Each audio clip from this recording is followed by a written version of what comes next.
Kwa majina naitwa Judith Mgombera, ni mkazi wa kijiji cha Ifupa. Nimefurahi sana kwa hawa wadau kuja hapa shuleni kuwapongeza walimu. Wamefanya jambo la maana sana. Anapofanya vizuri itakuwa pongezwe, na pale anapofanya vibaya itakuwa akosolewe. Kwa hiyo wamefanya vizuri sana. Tunawashukuru sana hawa wadau. Kwa habari ya uzio, ni vizuri sana ungejengwa kwa sababu watoto wetu, ili tujue kusema hapo shuleni kuwe na geti. Na pia kwa habari ya vyoo, tunaomba na venyewe vifanyiwe ukarabati. Kuna matundu kama matundu 6. Vyoo vipo, ile nitakuwa viongezewe. Kwa jina naitwa Mchungaji Petro Masimbani. Ninachopendekeza katika eneo la shule yetu hii, cha kwanza kabisa ni uzio. Shule ina uzio mzuri, lakini pia pamoja na hilo, ingewezekana watuletee hosteli ya wavulana, maana wanaishi kwenye madarasa. Hosteli ya wavulana iko kwenye madarasa.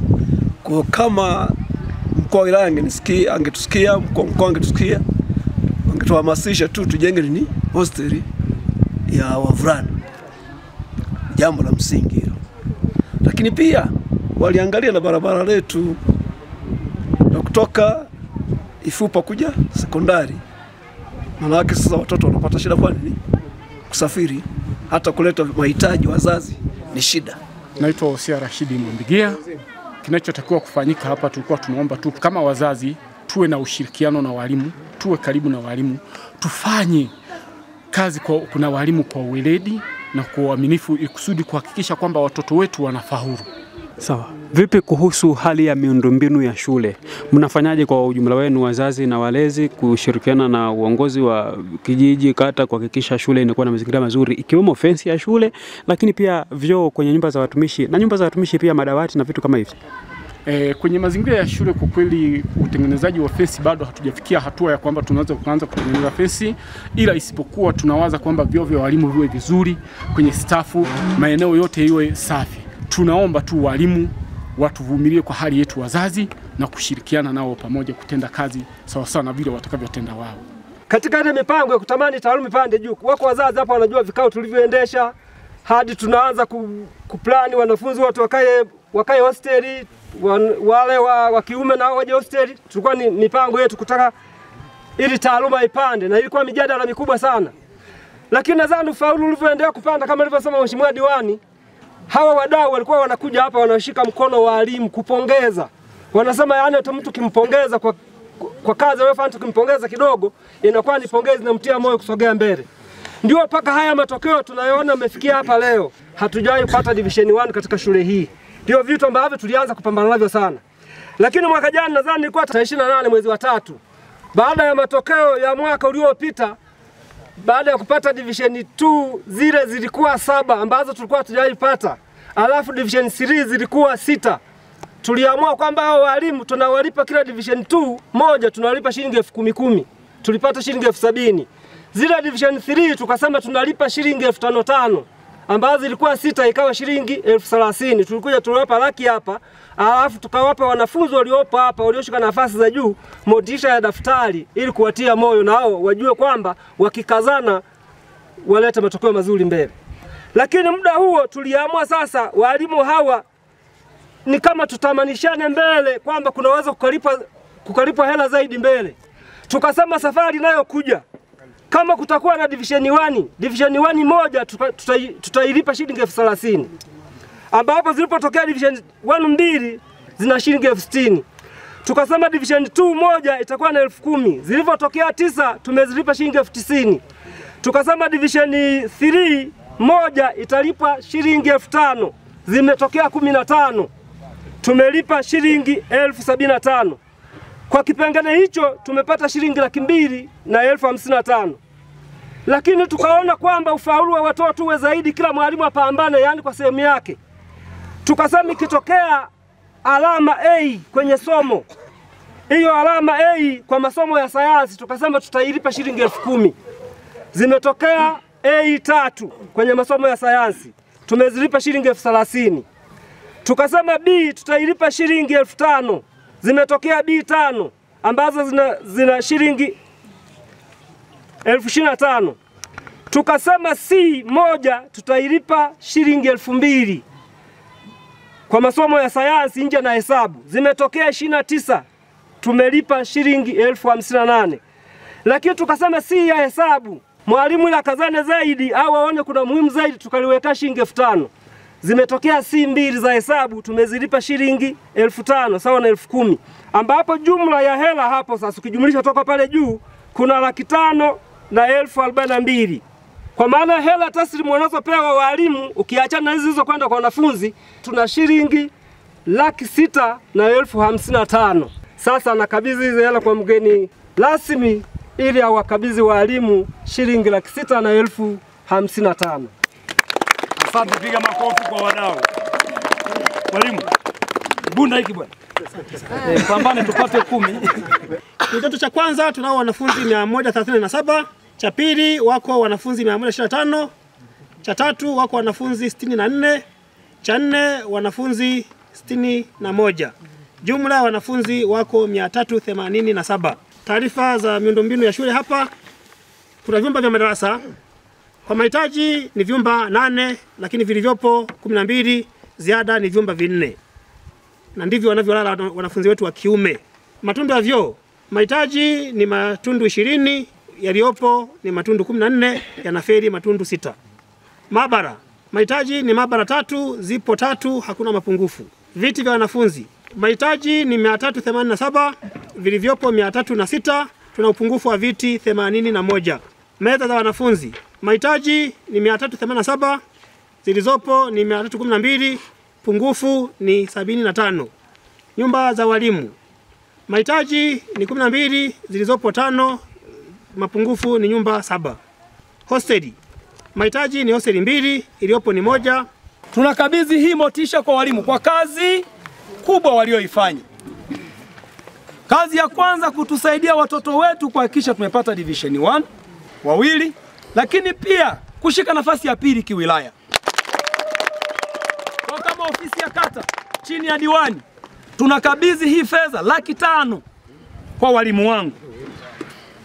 Kalembazie ni hesabu ni si hesabu?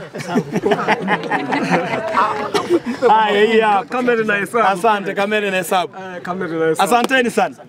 Nashukuru. Asante sana. Kuta tunatembea. Tukikuta tipu za mchanga, tukakuta tofali 10, 20, na sisi tunaenda kusema jamani, sisi Irungu tumeanza hapa, tunataka tusonge mbele.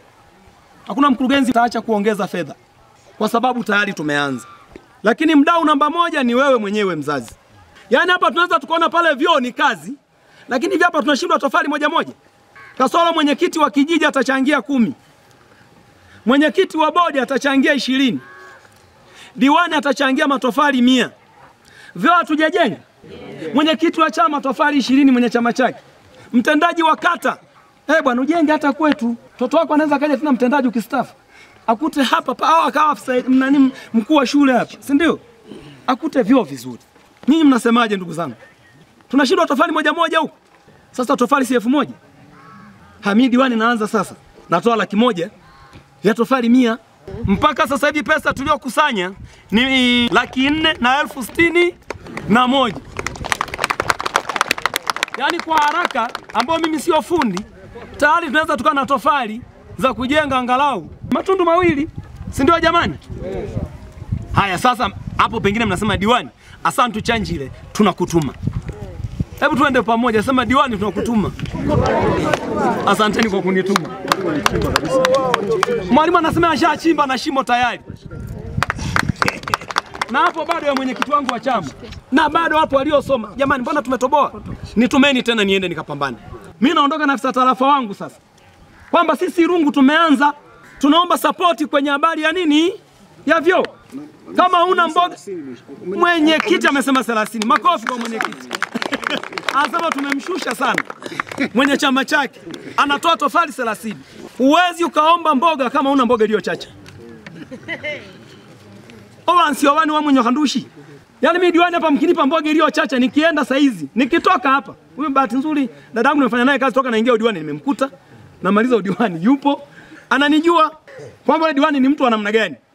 Wana mimi nikitoka hapa Naenda jamani, nina mboga imechacha, mnataka nife njaa, nipeni na mimi nkwende ambao nzuri sasa. Lazima niwe na kitu ambacho kidogo cha kuombea. Naomba mniunge mkono, lakini sijasema sasa tofali moja. Ukiwa na uwezo wa 2, 3 kwa mfano kama gesi. 10. Haya 10. Kwanza nianze na mimi zoage mezani, sio? Watu wanaziona. Jina boss. Jina Evaristo.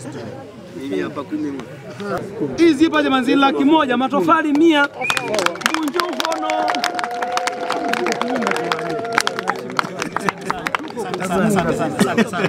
Asante sana. Irungu itajengwa na wana Irungu wenyewe. Naitwa Odavia Webi, ni afisa tarafa Tembela. Naomba nitoe salamu za Mheshimiwa mkuu wa wilaya kwenu. Lakini pia Mheshimiwa DC anawapongeza kwa kazi mbalimbali ambazo mnazifanya, ikiwa ni lengo la kuhakikisha mnapata maendeleo kwenye maeneo yenu. Anatambua kazi mbalimbali ambazo mnazifanya kwa jitihada zenu, na amesema serikali iko na nyie bega kwa bega kuhakikisha lile ambalo mnatarajia kufikia mlifikie. Kwa hiyo serikali iko na nyie, haitawachoka, siku zote iko na nyie. Kwa hiyo tuendelee kushirikiana na serikali. Lakini binafsi naomba niwapongeze pia kwa jitihada mbalimbali ambazo mnazifanya, nikianzia kwenye swala kubwa la elimu. Ukiangalia kati ya vipindi vyote vya nyuma ambavyo vimepita, lakini kwa kipindi hiki Irungu mmetisha. Mmetisha sana. Kwa naomba niwapongeze wazazi kwa jitihada kubwa ambazo mnazifanya, lakini kwa kushirikiana na mkuu wa shule na uongozi mzima wa shule. Inaonekana nyie ni timu. Ndio maana mmeweza kupata matokeo ya ufaulu wa hali ya juu. Lakini pia naomba nitumie nafasi hii kuendelea kuwasihi, kuendelea kutoa ushirikiano huu, ikiwezekana ushirikiano wa zaidi. Kwa hiyo jamani, tunaambiwa hivi wazazi, yani kitu pekee cha kumrithisha mtoto ni elimu. Mwingine anaweza akapinga kwamba kwa nini iwe elimu, mbona tuna watu wengi wa darasa la 7 wametusua maisha kuzidi hata watu ambao wamesoma. Lakini ukija kawaida tu kwa tafasiri halisi, bila kujua kusoma na kuandika, kitu ambacho tunakipata shuleni, yani hata biashara huwezi ukatoboa. Kwa hiyo elimu ni jambo la msingi kwa watoto wetu, ili hata kama wanafanya kazi zingine tofauti na kuajiriwa na serikali, lazima wajue elimu, wapate elimu, ndo mambo mengine yaendelee, wayafanye kwa ufanisi. Waleteni watoto shuleni wapate elimu, ambayo hiyo elimu itamsaidia katika maisha yake kwa namna yoyote ile ambayo ataendelea na maisha yake. Bila elimu hawezi kufanikiwa. Kwa hiyo tuwalete watoto shule.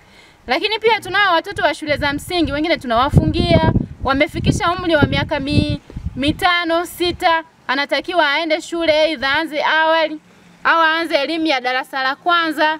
Lakini kulingana na shughuli zetu, mwingine anasema mimi wa kwangu ataanza mwakani. Tunawachelewesha watoto jamani, tuwapeleke watoto shuleni, wapate elimu wanayotakiwa kupatiwa, na mwisho wa siku waweze kufikia malengo yao.